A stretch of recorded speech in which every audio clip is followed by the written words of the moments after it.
여러분 안녕하십니까? 네, 오늘은 시대의 소망 61장 어떤 정의라는 제목으로 말씀을 드리겠습니다. 누가복음 19장 1절로 10절의 말씀을 읽어드리겠습니다. 누가복음 19장 1절로 10절의 말씀입니다.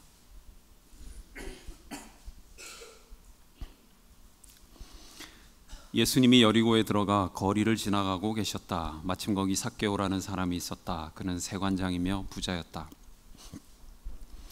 그는 예수님이 어떤 분인지 보려고 하였으나 키가 작은 데다 사람들이 너무 많아서 볼 수가 없었다.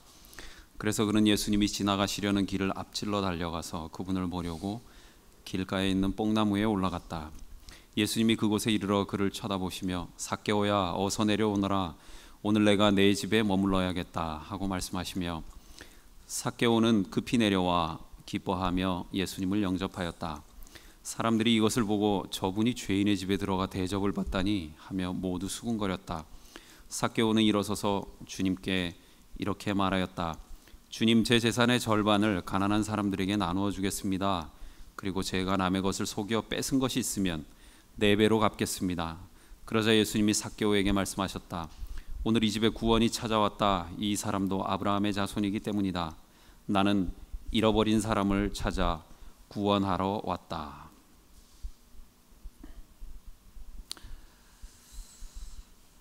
삭개오는 생각했습니다. 예수는 높이 올라가야 볼 수 있다. 그렇게요. 우리도 생각을 하죠. 영적인 키가 작은 내가 예수님을 참으로 바라볼 수 있는 길은 좀 더 높은 데로 가는 것이라고 말입니다.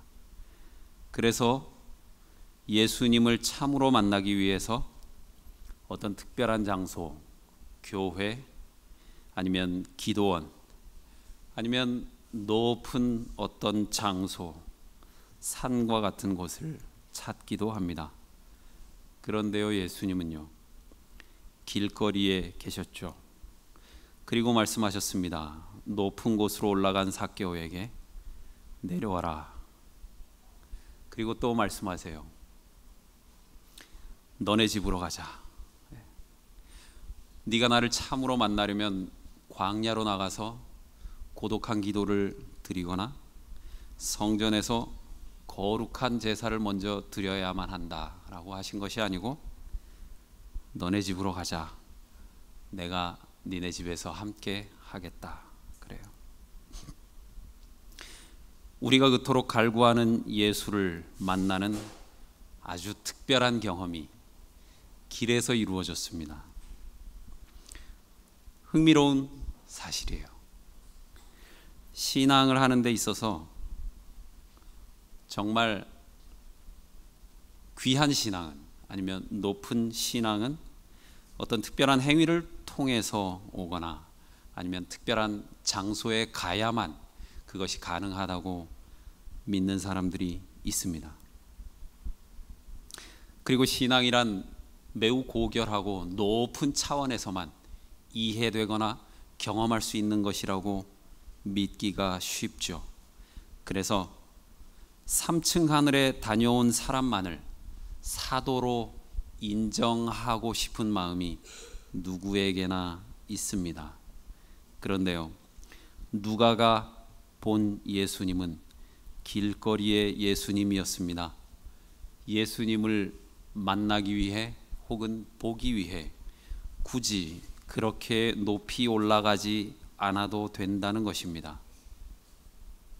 도리어 내려와야 했습니다. 어쩌면 굳이 예수님께 나아갈 필요도 없었습니다. 네가 나에게 오지 못할 상황이라면 내가 간다라는 것이 예수님의 삶의 방식이었으니까요. 예수님은 무리를 따라 움직이지도 않았습니다. 그리고 그 큰 무리에게 크게 의미를 두지도 않으신 것 같아요. 예수님은 오히려 그를 따르던 수많은 군중 가운데서 한 사람을 놓치지 않았습니다. 그리고 그 사람은 예수를 열렬히 따랐던 그 군중들이 모두가 손가락질했던 세리였습니다. 정의란 무엇인가를 가끔 질문하게 돼요. 우리는 쉽게 정의는 되갚아주는 것이라고 생각합니다. 눈에는 눈, 이에는 이라는 것이죠. 그러나 성경을 보면 정의를 세우는 되갚음이 두 가지 국면으로 오는 것을 알 수가 있습니다. 하나는 복수, 하나는 은혜입니다. 언뜻 상반된 것처럼 보이는 두 행위가 되갚음이라는 공통점을 가지고 있습니다. 되갚으면 비극이 되는 것도 있습니다. 복수가 그렇죠. 복수는 또 다른 복수의 악순환을 불러오기 때문에 이것을 가리켜서 불란서 철학자 자크 데리다는 복수의 악무한이다 이렇게 표현을 했어요. 악순환이 무한대로 계속된다는 거죠. 반면에 되갚으면 되갚을수록 세상이 더 좋아지고 풍요로워지는 것도 있습니다. 그것은 은혜죠. 은혜의 선무한이라고 불러도 좋을 것 같아요. 되갚는다는 행위는 똑같은데 하나는 악순환을 가져오고 하나는 선순환을 일으키는 상당히 흥미로운 현상입니다. 구약에 나오는 율법, 눈에는 눈, 이에는 이라는 이 유명한 구절은 어쩌면 복수를 장려했다라기보다는 복수라는 행위에 제한을 목적으로 한 것일 겁니다. 법의 한계가 거기서 드러나는 것이죠. 제한하고 금지할 수는 있지만 행동하게 할 수 없는 것, 거기서 율법의 딜레마가 시작되는 것입니다. 반면에 은혜는 적극적으로 행동하게 만듭니다. 그리고 은혜는 제한을 두지 않아요. 늘 충만합니다. 풍성하죠. 흘러 넘치는 것입니다. 여러분 혹시 그런 생각 해보신 적 있으세요? 나 저 교회 싫어. 은혜가 너무 많아서. 그런 생각 해보신 적 있으세요? 나는 저 교회 은혜가 너무 철철 흘러 넘쳐가지고 난 저 교회 마음에 들지 않아. 아무도 그렇게 하지 않을 겁니다. 그래서 시편에는 다윗이 계속 이야기를 해요. 하나님의 은혜를 이야기합니다. 그렇게 많이 이야기하는데 이상하게 질리지가 않아요. 이 말이 참 신기해요. 바울도 고백해요. 바울이 참 잘난 사람이에요. 자랑할 게 참 많았대요. 그런데 그 사람이 나의 나 된 것은 은혜래요. 흥미로운 이야기예요. 율법을 잘 지킨 사람은 자신을 자랑해요. 은혜를 입은 사람은, 은혜는 지킬 수가 없잖아요. 은혜를 입은 사람은 자랑할 게 없어요. 그래서 우리가 오늘 읽은 본문의 바로 앞장에 부자 관원이 율법을 다 지키고 예수님께 왔어요. 자랑하려고 왔습니다. 그런 부자에게, 율법도 다 지키고 돈도 많았던 그 부자 관원에게 예수님은 가진 것을 다 팔라고 해요. 비슷한 그림이 있어요. 삭개오에게 비슷한 그림이 나타나죠.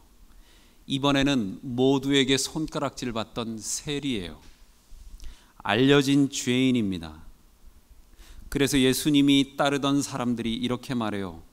저분이 죄인의 집에 들어가 대접을 받다니. 아니, 이럴 수가. 수군거려요. 예수님한테 대놓고 뭐라 할 수는 없고요. 그런데 율법하고는 전혀 상관이 없을 것만 같은 이 죄인 세리가 이렇게 말해요. 예수님이 뭐라고 말씀하신 적도 없어요. 부자 관리에겐 너 가진 거 다 팔아라 그랬는데 예수님이 뭔 말도 꺼내기 전에 이렇게 얘기해요. 내가 네 집에 가겠다 그냥 그랬는데, 주님, 제 재산의 절반을 가난한 사람들에게 나누어 주겠습니다. 그리고 제가 남의 것을 속여 뺏은 것이 있으면 4배로 갚겠습니다. 시켜서 한 것입니까? 이것이 바로 은혜의 특징입니다. 하라 마라 할 필요가 없어요. 은혜가 그 안에 충만히 임하면 말이 필요 없는 것입니다. 자기 스스로 할 일을 찾아요.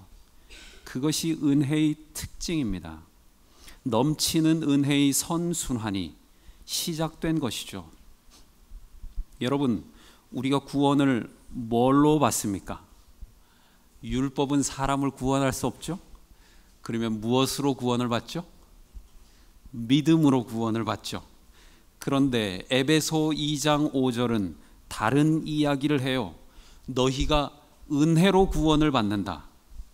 괄호를 쳐놨어요. 무슨 소리죠?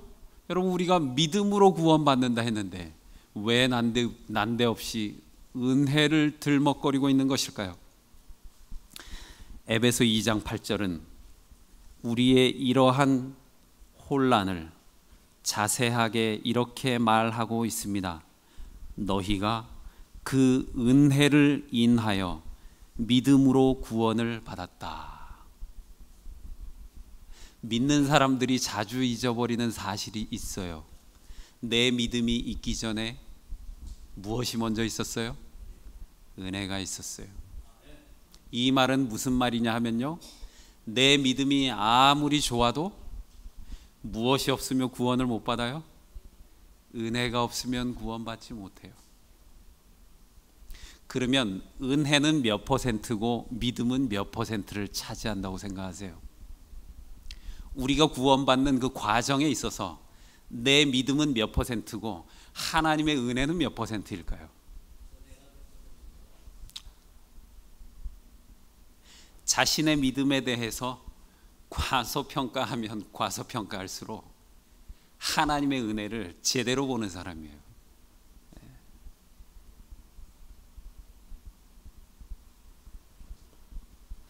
믿음 이전에 은혜가 있었어요. 그런데 이 은혜의 특성이 뭐라고요? 과잉입니다. 과잉. 지나쳐요. 성서적 용어를 말하자면 측량할 수 없는 지극히 풍성한 것이에요. 이것이 바로 은혜의 특징입니다. 그러면요, 우리가 누구를 구원하려고 해요. 누구를 전도하려고 마음 먹었어요. 어떻게 해야 됩니까? 제일 좋은 전도 방법은 무엇일까요? 누굴 전도하려고 해요. 어떻게 해야 됩니까? 어떻게 해야 되죠? 무엇이 사람을 구원하게 합니까? 은혜가 사람을 구원하게 합니다. 그러면 그 사람을 구원하려면 어떻게 해야 됩니까? 근데 우리 과거에 어떻게 해왔죠? 일로와 개신교인, 성경 펴봐, 출애굽기 20장 보자. 계명에 뭐라고 써 있어? 안식일 있지? 안식일 무슨 날이야? 너 지금 무슨 날 예배드리고 있어? 너 틀렸어. 이겁니다. 논리가.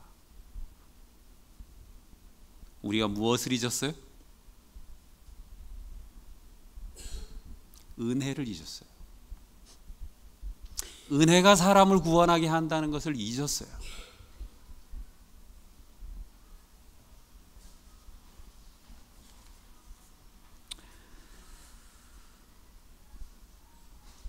참 안타까운 일입니다.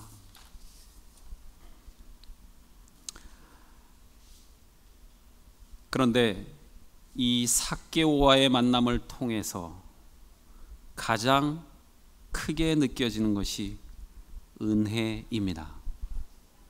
그런데 흥미롭게도 이 은혜라는 단어는 직접적으로 나오지 않아요, 이 성경 본문에. 그래서 우리는 이 장면에서 보이는 단어인 구원만을 보고 삭개오 사건 전체에 충만하게 깔려있는 은혜를 가끔씩 잊어요. 놓쳐버립니다. 신자인 우리가 놓쳐버릴 정도로 은혜는 보이지 않는 특성이 있어요. 야, 일로 와. 오늘 내가 너한테 은혜 좀 줄게. 그 은혜입니까? 그 은혜 아니에요. 내가 입에 담는 순간, 그 은혜가 아니에요. 은혜는 말없이 행하는 것입니다.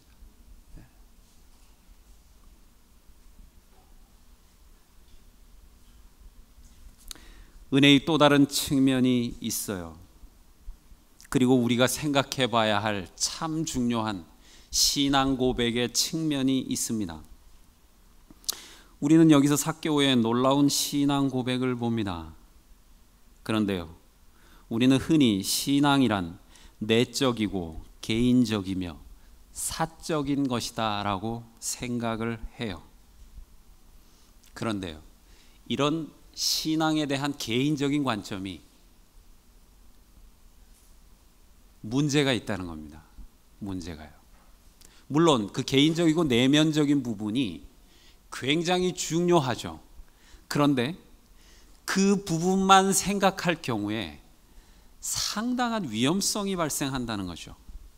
레비나스라고 하는 사람이 크리스찬들이 신앙을 개인적인 사적인 것, 내면적인 것으로만 한정을 했기 때문에 기독교 국가 유럽에서 히틀러라고 하는 괴물이 성장할 수 있었다라고 이야기합니다.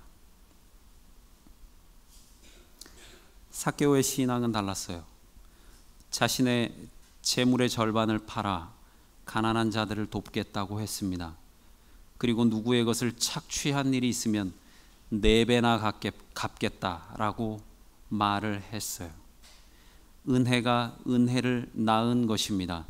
그리고 그 은혜는 자기 혼자 풍성하게 받고 끝난 은혜가 아니었어요. 정말 흘러 넘쳤다라고 하면 그게 진짜 상대방에게 나가는 것입니다. 예수님과의 만남은 지극히 개인적인 것처럼 보였어요. 1대1의 만남이었습니다. 그러나 그 만남의 결과는 철저하게 공동체 지향적이었습니다. 예수님이 그에게 행한 구원은 너만을 위한 구원이 아니고 너와 내 집을 향한 구원이었어요. 이 말은 바꿔 말하면요, 오늘날 구원받았다라고 주장하는 신자에게는 가난한 사람들, 그리고 피해와 상처를 입은 모든 이웃들을 향하여 적극적으로 치유해야 할 사회적인 책임이 우리에게 있다는 것입니다. 지난주에 정의에 대하여 데리다를 읽는다, 바울을 생각한다라는 책을 읽어보았습니다. 그 책을 보니까 정의를 3가지로 구분을 했더라고요. 보복적 정의, 분배적 정의, 보상적 정의.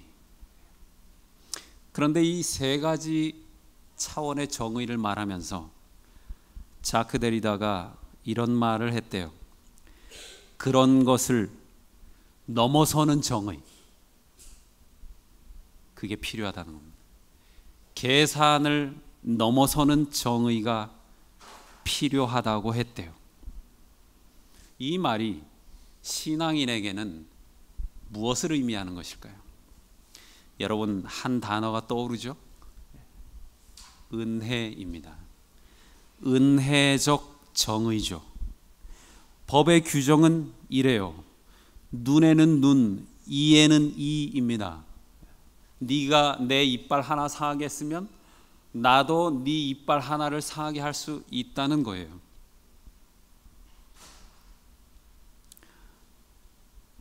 보상의 원칙이겠죠.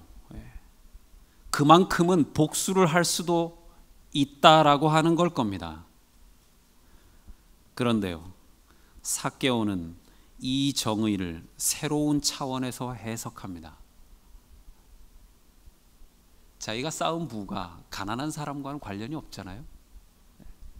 그리고 자기가 피해를 입힌 사람들 혹시 사기를 쳤다, 그만큼 돌려주면 되지 않겠습니까?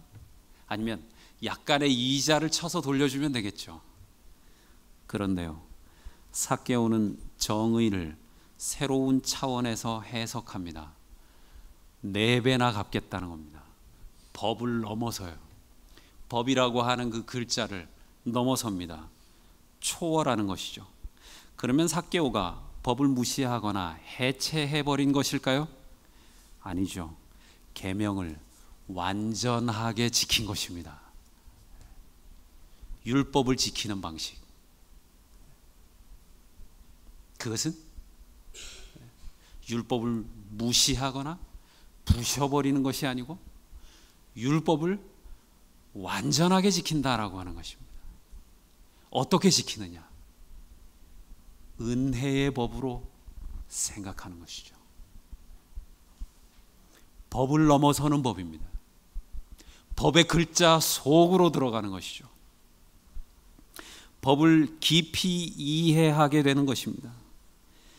예수를 만난 자들이 복음을 전하는 이 복음의 성격은 어떠한 것일까? 우리는 전도를 그저 전도지를 돌리고 교회에 나오라고 초청하는 일이라고만 막연하게 생각해 왔습니다. 물론 그것도 참 좋은 일이에요. 교회 좋은 곳이잖아요. 오라고 하면 좋은 일 아니겠습니까? 그런데요, 삭개오가 예수님을 만난 후에 한 신앙 고백은 조금 다른 의미에서 복음 전도를 생각해 보게 만들어요. 삭개오가 예수를 만난 사실 그 자체가 복음이었어요. 어떤 이에게 복음이었습니까? 가난한 자들에게 복음이었어요. 우리가 생각하기엔 상관없는 일 아니에요? 내가 예수 만나는 일 따로, 가난한 사람 구제하는 일 따로, 별개의 행위 아니겠습니까? 그런데 삭개오에게 있어서 신앙은 이게 하나였어요. 그가 예수를 만난 것이 자기 자신에게만 복음이 되었던 것이 아니었단 말입니다. 그가 예수를 개인적으로 만났지만 그의 가난한 이웃들에게 그것이 복음을 의미하게 되었어요. 삭개오의 회개는 어떤 것이었나? 그의 회개야말로 삭개오에게 재산을 빼앗긴 주변 사람들에게는 복음이었어요. 왜냐하면 자기 재산을 빼앗기기 이전보다 4배나 더 돌려받을 수 있었으니까요. 그게 그들에게 복음이었어요. 가끔 생각을 해봐요. 나의 회개가 이웃에게 복음이었나? 내게 복음 되는 거 말고요. 나의 이 흉악한 죄가, 제 죄가 참 많잖아요. 죄도 많이 짓고 하나님에게 용서받았다라고 하는 그 기쁜 사실 말고 말입니다. 조금 더 나아가서요. 나의 이 회개가 내 가족에게 혹은 내 이웃에게 복음인가 하는 것을 말입니다. 내 신앙은 내 이웃에게 복음이 되고 있는가 하는 것 말입니다. 나의 교회 출석이 교회를 다니지 않는 이웃에게 복음의 의미를 띠고 있느냐 하는 것을 말입니다. 삭개오의 회개는 주변 사람들에게 복음이었어요. 그 자신의 구원만을 의미한 것이 아니었습니다. 반면에 부자 관리는 그렇게 계명에 대해서 신실하고 구원을 앞세웠지만 그의 문제는 무엇이었나? 그가 생각했던 구원, 그가 생각했던 영생, 그가 지켰던 율법은 철저하게도 매우 안타깝게도 자기 자신을 넘어서지 못했다는 것입니다. 그래서 자크 데리다가 로마서 1장 16절로 17절을 이렇게 인용했다고 합니다. 나는 복음을 부끄러워하지 않습니다. 그것을 통해서 하나님의 정의가 드러나기 때문입니다. 오늘날 이 복음이 욕을 먹고 있어요. 기독교를 개독교라 불러도 누구 하나 그 앞에서 뭐라 하지 못하는 시대가 되어버렸습니다. 그들의 문제도 물론 있겠죠. 그런데 우리는 우리의 문제를 한번 생각해 봐야 하지 않을까요? 오늘날 우리가 복음을 여전히 부끄러워하지 않을 수 있다면, 아니면 오늘날 내가 여전히 자신 있게 크리스찬임을 세상을 향해서 선언할 수 있다면 그 이유는 어디서 찾아야 할 것인가? 자크 데리다처럼 로마서 1장 16절로 17절이 되어야 할 것입니다. 나는 복음을 부끄러워하지 않습니다. 그것을 통해서 하나님의 정의가 드러나기 때문입니다. 오늘 말씀을 여기서 마치겠습니다.